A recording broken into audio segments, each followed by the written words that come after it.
পোনপ্ৰথমে মই আমাৰ যি আমাৰ টাই আহোম যুৱ পৰিষদ অসম আপোনালোক সকলো অৱগত হ'ব।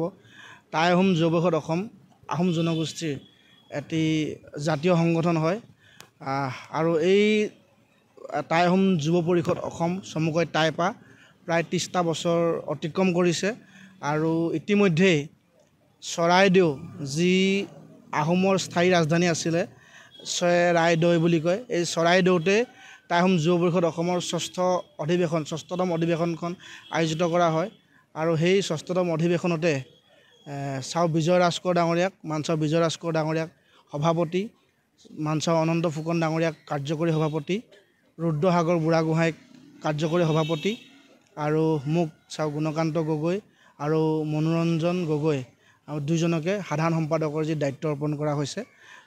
তাতে পোনপ্ৰথমে মই আমাৰ টাই আহোম যুৱ পৰিষদ অসমৰ উপদেষ্টাসকল, প্ৰতিষ্ঠাপকসকল আৰু টাই আহোম যুৱ পৰিষদ অসম কেন্দ্ৰীয় সমিতিৰ সমূহ বিষয়ববীয়া লগতে অধিৱেশনস্থলীত উপস্থিত থকা জিলা আৰু মহকুমা সমিতিৰ প্ৰতিনিধিবৰ্গক মোক এই গুৰু দায়িত্ব অৰ্পণ কৰাৰ বাবে মই সকলোলৈ আন্তৰিক শ্ৰদ্ধা আৰু শুভেচ্ছা জ্ঞাপন কৰিছোঁ।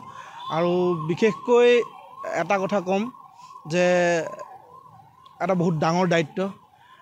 সৰুতে পঢ়িছিলোঁ এ great responsibility, A great power with a great responsibility বুলি সৰুতে পঢ়িছিলোঁ। এটা ডাঙৰ দায়িত্ব অৰ্পণ কৰা হৈছে আৰু একদম স্পষ্টভাৱে জাতিৰ কাৰণে কাম কৰিম বুলি চিন্তাধাৰালৈ আগবাঢ়ি আহিছোঁ, জাতিৰ কথা চিন্তা কৰি।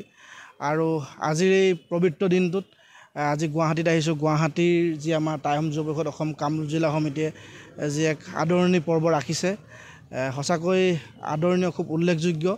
আৰু বিশেষকৈ আজিৰ এই দিনটোত মই আমাৰ উপৰিপুৰুষ চাওলুং চুকাফা তেওঁক স্মৰণ কৰিছোঁ আৰু তেওঁ যিদৰে অসমীয়া জাতিটোক গঢ়াৰ ক্ষেত্ৰত, বৰ অসমখন গঢ়াৰ ক্ষেত্ৰত যিদৰে সৰু জাতি সকলো জাতি জনগোষ্ঠীক সামৰি একত্ৰিতভাৱে আগবঢ়াই নিছিলে, ঠিক তেওঁৰ আদৰ্শৰে অনুপ্ৰাণিত হৈ আমি অসমৰ প্ৰতিটো জাতি জনগোষ্ঠীক একত্ৰিত কৰি অসমত থকা যি আমাৰ অসমীয়া স্বাভিমান, অসমীয়া খিলঞ্জীয়া অস্তিত্ব জীয়াই থাকক তেনে এক পদক্ষেপেৰে আগবাঢ়িম।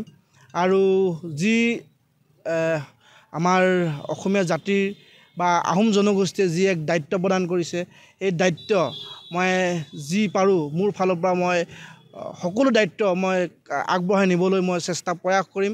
আৰু বিশেষকৈ এটা কথা ক'ম, দুটামান কথা মই আপোনালোকৰ সংবাদ মাধ্যমৰ যোগেদিয়ে, বিশেষকৈ আমাৰ যি টাই আহোম জনগোষ্ঠীৰ মূল দাবী আছিলে, অসমত যি 6 জনগোষ্ঠীৰ সমস্যা, আহোমসকলক যিদৰে জনগোষ্ঠীৰ মৰ্যাদা দিয়াৰ ক্ষেত্ৰত চৰকাৰে গাফিলতি কৰি আছে, সেয়া কিন্তু আমি কোনো পধ্যে গ্ৰহণ নকৰিম। আমাৰ যি আহোম জনগোষ্ঠীৰ জনজাতি মৰ্যাদা কিন্তু আমি বিচাৰিম আৰু এইটো আমাৰ আহোম জনগোষ্ঠীৰ জনজাতি মৰ্যাদা কিন্তু আমাৰ মূল দাবী।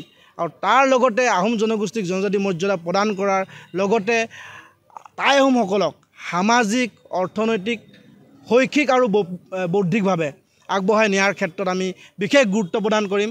আৰু আমাৰ টাই আহোম যুৱ পৰিষদ অসম যি নৱনিৰ্বাচিত কেন্দ্ৰীয় সমিতি, এই কেন্দ্ৰীয় সমিতি আপোনালোক অৱগত হ'ব, আমি প্ৰায় শদিয়াৰ পৰা উজনি, নামনি, মধ্য আৰু উত্তৰপাৰ সকলো মিলাই আমাৰ কেন্দ্ৰীয় সমিতিখন আমি গঠন কৰিছোঁ। আৰু এই কেন্দ্ৰীয় সমিতিখনে শক্তিশালী ভূমিকা ল'ব অনাগত দিনত। আৰু অসমীয়া ৰাইজৰ স্বাৰ্থত বা আমাৰ যি অসমীয়া ৰাইজৰ স্বাৰ্থত কিন্তু আমি সদায় এককভাৱে মাত মাতি আহিম। আৰু আমাৰ এটা প্ৰয়াস হ'ব, যিদৰে বহুতা ভাগত বিভক্ত আমাৰ টাই আহোম জনগোষ্ঠীৰ শক্তি, এই বহুতা ভাগত বিভক্ত টাই আহোম জনগোষ্ঠীক একত্ৰিত কৰি অসমত থকা অসমীয়া ৰাইজৰ অসমীয়া খিলঞ্জীয়া অস্তিত্ব ৰক্ষাৰ ক্ষেত্ৰত আমি সদায় মাত মাতি যাম।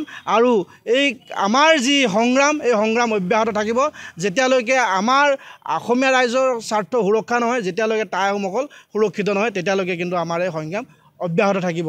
আৰু আমি অনাগত দিনত আমি শৈক্ষিকভাৱে আহোম জনগোষ্ঠীটোক আগবঢ়াই নিয়াৰ ক্ষেত্ৰত আমি সদায় আমি যত্ন কৰিম। লগতে ৰাজনৈতিকভাৱে কিন্তু আপোনালোক চাব, ৰাজনৈতিকভাৱে কিন্তু আহোমসকলক সদায় প্ৰতাৰণা আৰু প্ৰৰোচনা কৰি থকা হৈছে। আগৰ চৰকাৰ হওক বা বৰ্তমানৰ চৰকাৰ হওক, সদায় কিন্তু আহোম জনগোষ্ঠীটোক কেৱল মাত্ৰ প্ৰতাৰণা কৰি থকা দেখা পোৱা গৈছে। এই প্ৰতাৰণা আমি কিন্তু কেতিয়াও আমি গ্ৰহণ নকৰিম। আমি প্ৰায় 22টা সমষ্টিত আমি টাই আহোমসকলে নিৰ্ণায়ক ভূমিকা লওঁ। উজনি অসমত আৰু সেই ক্ষেত্ৰত কিন্তু আমাৰ আহোমসকলক কেৱল মাত্ৰ 6-7জন বিধায়ক দি থকাটো এয়া খুব দূষিত বিষয় আৰু ঠিক তেনেদৰে আহোমৰ মাত্ৰ কেৱল এজন মন্ত্ৰী কেবিনেট মন্ত্ৰী ৰখা হৈছে আহোম জনগোষ্ঠীৰ পৰা প্ৰতিনিধিত্ব আগৰ বিগত চৰকাৰসমূহ চাওক 3-4জনকৈ মন্ত্ৰী থাকে মুখ্যমন্ত্ৰী থাকে কিন্তু আজিৰ দিনত চৰকাৰৰ ইমান মানে হেমাহি আমাৰ কেৱল মাত্ৰ এই আহোমসকলক ভাগ কৰি তেওঁলোকে কেৱল মাত্ৰ শাসনত বহি থকাৰ এটা প্ৰয়াস কৰা হৈছে আৰু আমি স্পষ্টভাৱে কৈছোঁ যে আমি আৰু ক্ষান্ত নাথাকিম যেতিয়ালৈকে আমাৰ সমস্যা আৰু আমাৰ প্ৰাপ্য আপোনালোকে সমাধান নকৰে আপুনি বিচৰা বাতৰি পাব কেৱল নিউজ 18 এপত নিউজ 18 এপ ডাউনলোড কৰিবলৈ স্ক্যান কৰক এই QR কোড গুগল প্লে ষ্টৰতো পাব এই নিউজ 18 এপ